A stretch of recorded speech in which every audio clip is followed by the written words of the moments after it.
Welcome to the Foundation in C# course series. My name is Tim Corey and this is Module 10. This module, we're looking forward to what comes next as a C# developer, from how to get work experience to where we go from here. This course will be a bit different from the others since it will focus on advice rather than code. Think of this as your chance to sit down with me, a senior developer and hiring manager, to get advice on how to launch yourself forward faster as a developer and as a potential employee. Let's start by looking at an overview of what this course will cover. So we'll start with 9 questions that this course is about. Now again, what will happen is you'll actually see me on video and we'll talk through these 9 questions and one at a time, and you'll talk through kind of the advice that I can give to you as a person who's been there to a person who wants to be there. Okay? So what are those 9 questions? The first question is, how do I ask a great question? And this is something that a lot of people get frustrated by as new developers on the web. As you're learning, it's very easy to get stumped because you don't know a lot. And so you have some questions, but where do you go for help? Because often it feels like the question answer sites don't want to hear from you. They get frustrated by you. They get irritated. They tell you to go away. They shut your question down and say that's not a good question. So how do you get help? How do you ask a good question? And that's not just for Stack Overflow. That's for even in person or to another developer. How do you ask a great question? And the answer to that will make your life easier as a developer. Next, how do I get work experience? So a lot of times users get frustrated because they often want to work. They often want to get a job, but their first job is going to ask them for 3 to 5 years of work experience. Well, how do you do that? How do you get your first job when every job seems to ask for work experience? Well, we're going to talk through that. We're going to talk through some options of how you can get work experience somewhat easily that will elevate you and make you better in the community. It will make you more likely to get a job, and it will give you some great references as well, all without having to get that first employer, without just getting a job somewhere. And some jobs will take you with no work experience, but this will help you get better jobs more easily. Number 3, what should be in my portfolio? You've probably heard that you should have a portfolio of work to show a potential employer. But what should be in there? What is valuable and what's not? How do you frame it? How do you structure it in a way that will be valuable to a potential employer? And we'll talk that through. Number 4, how do I evaluate a job opportunity? This is one that's often missed. Is if you're offered a job, it feels like it's just that elation of someone wants to hire me. And so it feels like the answer is always going to be yes. But no, that shouldn't always be the answer. And so we'll talk through there's more than just money involved. And we talk through that balance of, yes, if you're unemployed, just being employed is a big deal. But if you have the opportunity, what do you look for in a job opportunity?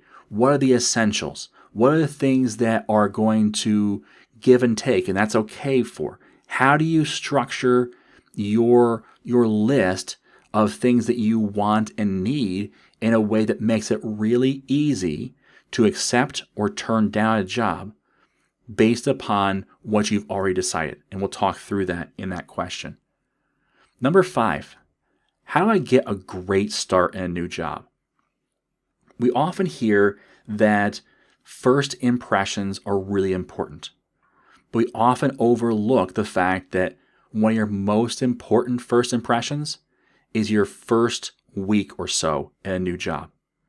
That's really important for where you go in your career at that job. So we're going to talk through how do you get a great start? What are some really key things, simple things, but key things you can do to really launch yourself forward faster, to make a great impression, to become a productive employee faster, and also to immediately start giving back to your company and become recognized for what you do. So we're going to talk about that. Your first week on the job, what do you do? Next, how do I grow as a developer? So you've learned C Sharp, if you've gone through this series, you've learned the foundation of C Sharp, and it's just a foundation. There's a lot more to learn still, and there will be forever, really, because C Sharp keeps growing and keeps changing. But how do you grow as a developer efficiently? How do you continue to improve? And I'll tell you what, one of the things that's in this answer is it's not about watching videos. And that may be shocking because that's pretty much what I do, is create videos.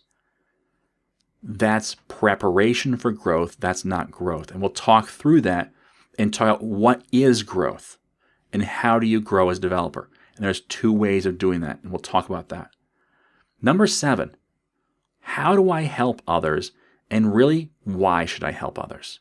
Okay? We're going to talk through that because a lot of times people push back and say, you know what? I shouldn't have to give back. Why should I give back? And there's some really important personal benefits to giving back. So we're going to talk through first, why should I even do it? What are the benefits to me? Now, I really push the idea of you should give back because you've been helped. But there are also a lot of personal benefits, and we'll talk through those. And then we'll talk through, okay, fine, you've convinced me, but how do I give back? I'm just learning. Is there anything I can do? Absolutely. And we'll talk through that. There's a list of, I believe, 9 things we'll talk through on different ways from simple to a little more complex. But some of the simple ways you can do in a couple of minutes and make a big impact on others. Okay? So that's number 7. Number 8, how do I become more efficient? As you progress up the ladder as a developer, one of the things that will set you apart is how efficient you are. The faster you can do things, the faster you can get to the hard parts. Because a lot of software development is a little bit hard part and then a lot of just the same old thing. I don't know how many times I have created a property in C Sharp. A lot. Well, I've become much more efficient at doing that because it allows me to get to the quote-unquote hard parts more quickly.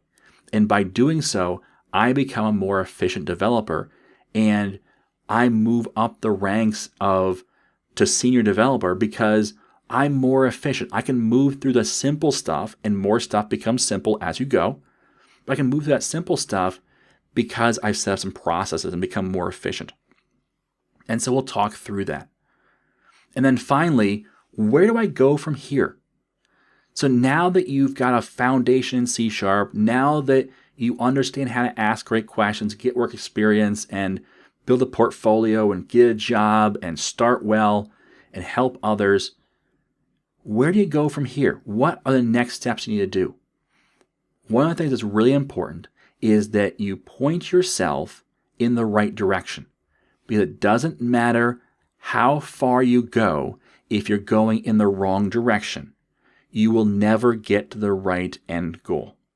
So, point yourself to the end goal and we'll talk through how do you do that? How do you move forward? How do you point yourself in that direction? What do you do? What's your responsibility?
okay?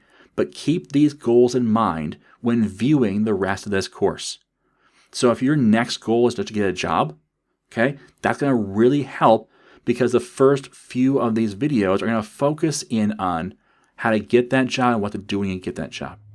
So focus in on those and help point yourself in that right direction, and then use those videos to move yourself forward faster. Then the next step, what do you do once you have that job? How do you progress? And so write down these career goals and these steps, these major steps, so that you know the direction you want to go, and then you can use this content more in a focused manner to help you get there. Okay? So that's your homework before you even get started with the rest of this course. Write that down so you know where you want to go. Once you know where you want to go, it'll be a whole lot easier to take steps to get there. All right? So with that, once you have finished that homework, then click the next lesson to get started on this journey.